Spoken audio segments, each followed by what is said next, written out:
ಶ್ರೀರಂಗಪಟ್ಟಣದಲ್ಲಿ ವಿಶ್ವ ಪರಿಸರ ದಿನಾಚರಣೆಯನ್ನ ಆಚರಣೆ ಮಾಡಲಾಗ್ತಾ ಇದೆ. ಇವತ್ತು ಜೂನ್ 5 ವಿಶ್ವ ಪರಿಸರ ದಿನ. ಹೀಗಾಗಿ ಕರಿಘಟ್ಟ ಬೆಟ್ಟದ ಹಸಿರೀಕರಣಕ್ಕೆ ಜನರು ಮುಂದಾಗಿದ್ದಾರೆ. ಪರಿಸರ ಪ್ರೇಮಿ ರಮೇಶ್ ಪರಿಸರದ ನಿಸ್ವಾರ್ಥ ಸೇವೆಯನ್ನ ಸಲ್ಲಿಸ್ತಾ ಇದ್ದಾರೆ. ಪರಿಸರ ಕಳಕಳಿ ಕಾಳಜಿಗೆ ಜನರಿಂದ ವ್ಯಾಪಕ ಮೆಚ್ಚುಗೆ ಕೂಡ ವ್ಯಕ್ತವಾಗ್ತಿದೆ.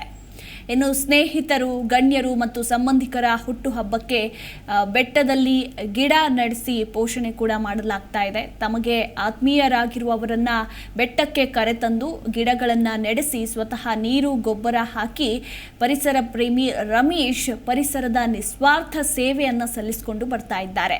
ಇವರ ಈ ವಿಶಿಷ್ಟ ಕೆಲಸದಿಂದಾಗಿ ಇಂದು ಕರಿಘಟ್ಟ ಬೆಟ್ಟದಲ್ಲಿ ತಪ್ಪಲು ಹಸಿರಿನಿಂದ ಕಂಗೊಳಿಸ್ತಾ ಇದೆ. ಗಮನಿಸ್ತಾ ಇದ್ದೀರಾ ದೃಶ್ಯಾವಳಿಗಳಲ್ಲಿ ನೀವು ಕೂಡ. ಇವರ ಈ ಪರಿಸರ ಸಂರಕ್ಷಣೆ ಕಾಯಕದಿಂದ ಕರಿಘಟ್ಟದಲ್ಲಿ 1000ಕ್ಕೂ ಹೆಚ್ಚು ಗಿಡ ಮರಗಳು ಬೆಳೀತಾ ಇದ್ದಾವೆ.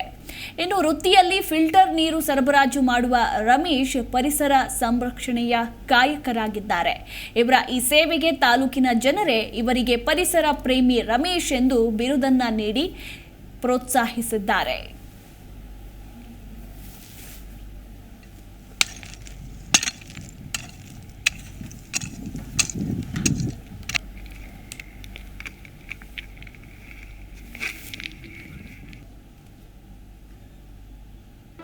ಜಿ ಕನ್ನಡ ನ್ಯೂಸ್ ಈಗ ನಿಮ್ಮ ಮನೆಯಲ್ಲೇ ನೋಡಿ.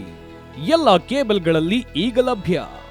ಸನ್ Direct 292, Jio TV 1334, U digital 162, city cable 51, GTPL 17, Abhishek cables 821, rock line telecommunication 51, Shri Basaveshwara number 60, Vinayaka digital number 53, in digital number 896ರಲ್ಲಿ ನಿಮ್ಮಿಸ್ತದ ಜಿ ಕನ್ನಡ ನ್ಯೂಸ್ ನೋಡಿ ಆನಂದಿಸಿ.